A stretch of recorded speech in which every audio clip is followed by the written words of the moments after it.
Your agent's smile cost you $628,000.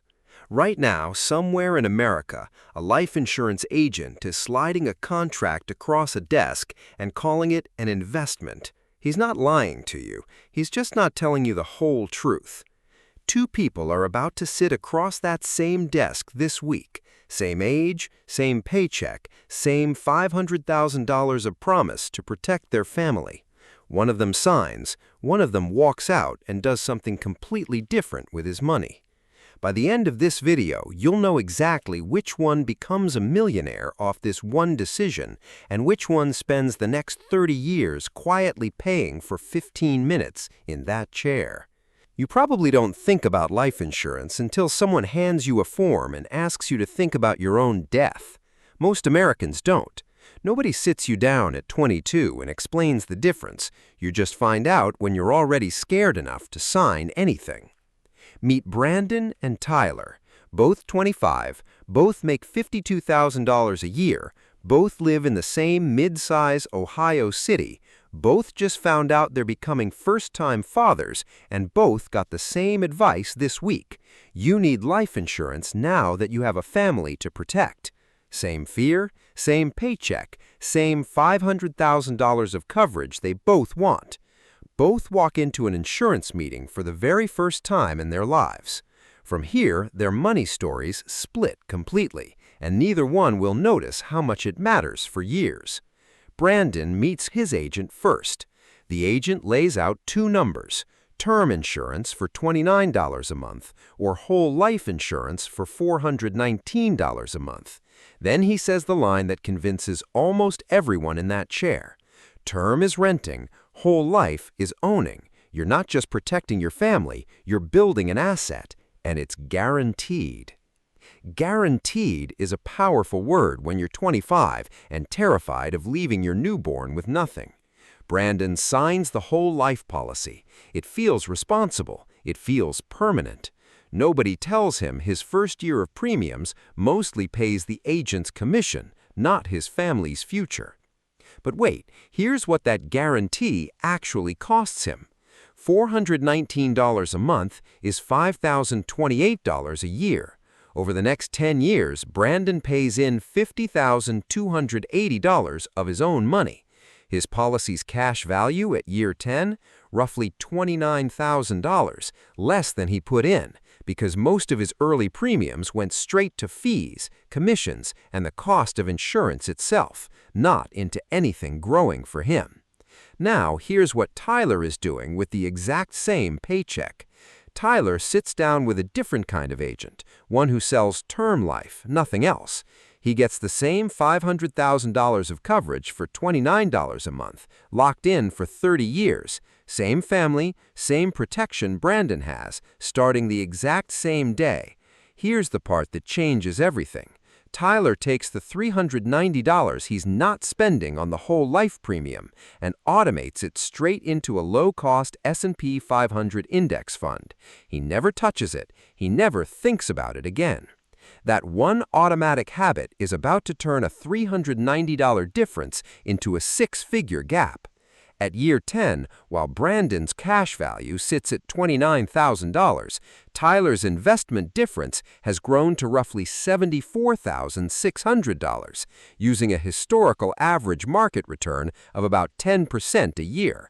Same 10 years, same starting paycheck, already a $45,600 gap, and neither man has done anything dramatic.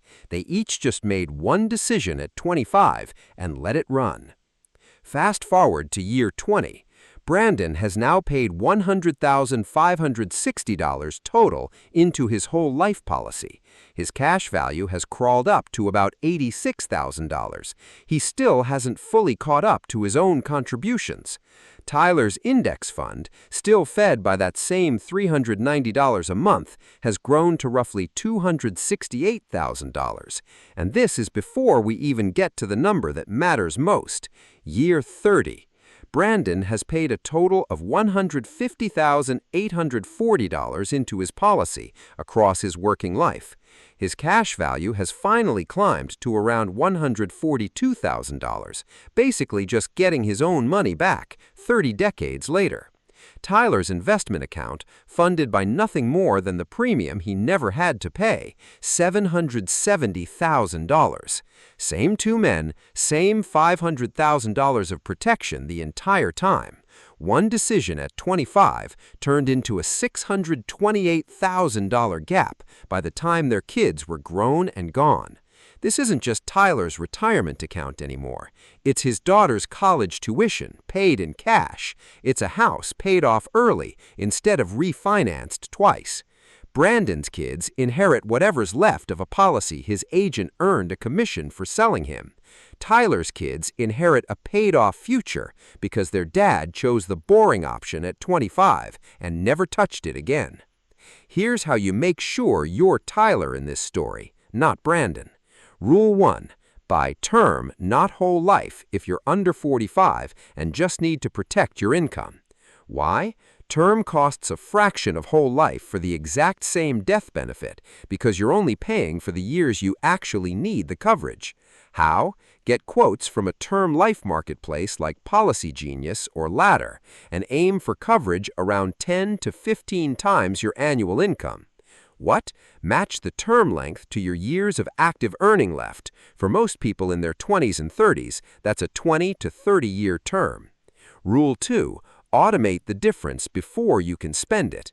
Why? The entire $628,000 gap in this video came from one automatic monthly transfer, not from picking hot stocks or timing the market. How? The same day your term policy starts, set up an automatic contribution for whatever you saved versus whole life straight into a Roth IRA or brokerage account. What? Put it into a low-cost S&P 500 index fund and leave the automation running. Rule 3. Recheck your coverage every 5 years, not your policy type.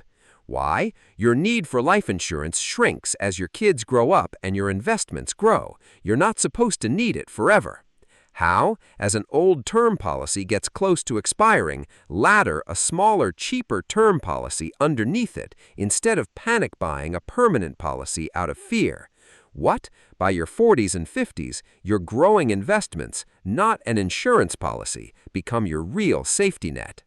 Same age, same paycheck, same $500,000 of protection the entire time. One 15-minute meeting turned into a $628,000 gap by the time their kids were grown. Not because Tyler was smarter, but because he asked one more question before he signed anything.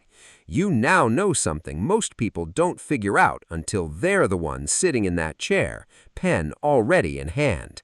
Next video, we're breaking down the other safe product agents love to sell you, annuities, and whether they're protecting your retirement or quietly draining it for 30 years. Subscribe now so you see that breakdown before an agent explains his version of it to you first.